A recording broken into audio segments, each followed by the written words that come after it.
MI Note 10s dead है। देखते हैं इसमें क्या प्रॉब्लम है।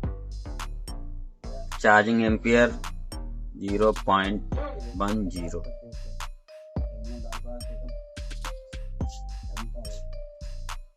CPU प्रॉब्लम है दोस्तों इसमें। देखते हैं CPU रिवॉल्व करते हैं, फिर देखते हैं क्या होता है। और PC में भी कनेक्ट हो रहा है। EDL पोर्ट 9008 बना। चलिए CPU रिवॉल्व करते हैं।